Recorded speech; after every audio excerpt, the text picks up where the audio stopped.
What would happen if Jax was charged for all of the crimes that he's committed in episode 1 and 2 of the amazing digital circus? We know that Jax has done a lot of crazy things, but let's add up how many years he'd actually have to spend in jail for his acts. Let's start right at the beginning of episode 1 when Pomni, just after spawning in, backs into the circus members, making them fall over, which resulted in Gangle breaking her comedy mask, and we know that her mask is really fragile, but after it was already broken, Jax purposefully walked over it again, making it shatter into more pieces. So this would result in Jax going to jail for about 90 days for destruction of property, especially since it's Gangle's face. Then we can see how Jax walks up to Zubul, then tears one of her arms off and uses it as a back scratcher. And while Zubul can't easily place her arm back or even replace it with a new one, in the real world it would still send Jax to jail for 6 years for dismemberment. Then when Jax, Pomni, and Ragatha are walking down the dorm hall to introduce Pomni to Kaufmo, we can see that Kaufmo's door is locked. But this wasn't something that concerned Jax, because he just pulled out the key for his room and literally broke into it. But this isn't all. Jax also said that he put centipedes in Ragatha's room, and this is how he admitted that he also has keys to everyone else's rooms, and this would land Jax in jail for 2 years for breaking in and entering private property, and he'd also get about 2.5 more years for replicating all the other circus members' keys unlawfully, about 6 months for each count if the months were to add up or not. I'm not technically sure, because if he duplicates the same key twice, does that get him a year or 6 months? I'm not sure, but we're gonna go with 2.5 years. And after they released Abstracted Kaufmo, we saw that Jax immediately ran away, leaving Pomni and Ragatha back to deal with Kaufmo. And then he found Kinger and Gangle, who were standing in front of the glowing coal, where he then throws a bowling ball at Kinger, resulting in him falling down the hole. And since Kinger grabbed Gangle, she fell with him. And if a court decided that the bowling ball could be classified as a weapon, this would give Jax up to 5 years in prison. And since he didn't technically throw the ball at Gangle, but she still fell down the glowing coal, it would add about another year to Jax's sentence because of assault without a weapon, or maybe it's like a man assault or slaughter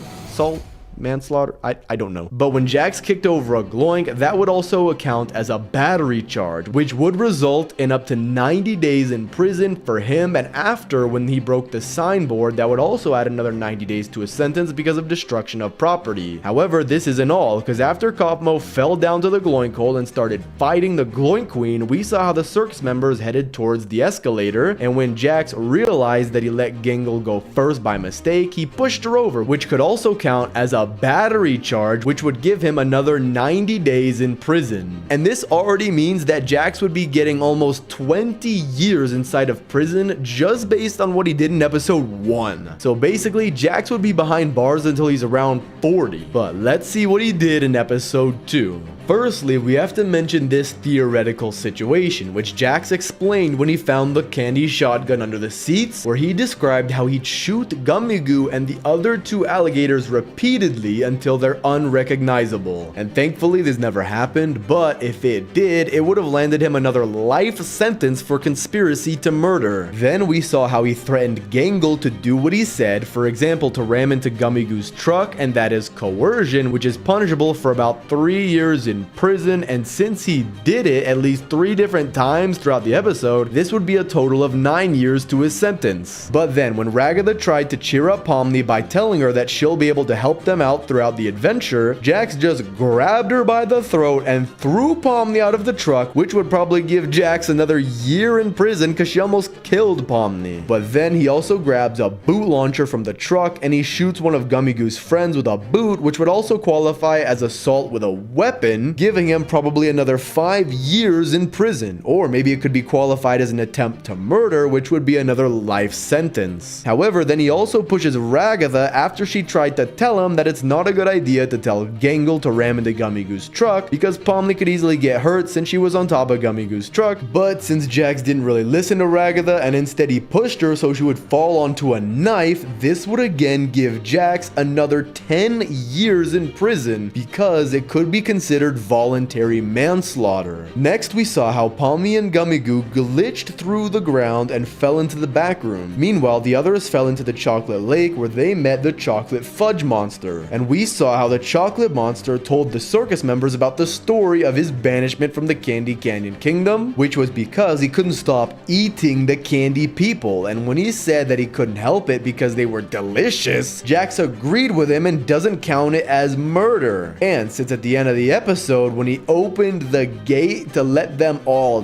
die and get eaten, this would basically be a count of terrorism, which would give him another life sentence or the death penalty. But if you also remember, he pulled out the key to the Candy Canyon Kingdom, which he stole from Ragatha because Princess Lululalu gave it to her. And so this theft would probably add another month of jail to his time. And we know that we haven't even seen everything of Jax yet. It's probably not a coincidence that Gooseworks included Jax on the list of content warnings of the show. And if you think about it, these acts could seem pretty light because of the animation style and the bright colors of the show. However, now we can see the real weight to what Jax is doing, and it's heavy. And of course, we know it's a digital world where the characters can't technically die, but they still can feel pain and emotional pain. And Gooseworks also said that there's nothing heroic about Jax, and hopefully eventually he'll change, and she meant that nothing heroic right now, but I'm assuming that maybe Jax will get some sort of punishment for his crimes. For example, the sequence that we saw in the trailer where Jax worked at Spudsy's, it kind of looked like a punishment for Jax because I just can't see Jax agreeing to go on an adventure where he'd work a fast food job. But if we do find out more about how Jax was in his human form, then we could learn that maybe he was the same way when he was a human, where he would commit crimes, but we know that in the real world, Jax would have probably gone to jail forever, so maybe that's why he was sent to the circus? I'm not sure. But Gooseworks did say that Jax deserves to be in there the most out of all the characters, so maybe being in the digital circus is his punishment for his real life crimes if he's committed them, and despite having the free will to change his acts whenever he wants, he still continues to do them. But hopefully, like I said, he'll change throughout the episodes, and that way he could have redemption for all of his past crimes, which add up to so many years, it's crazy.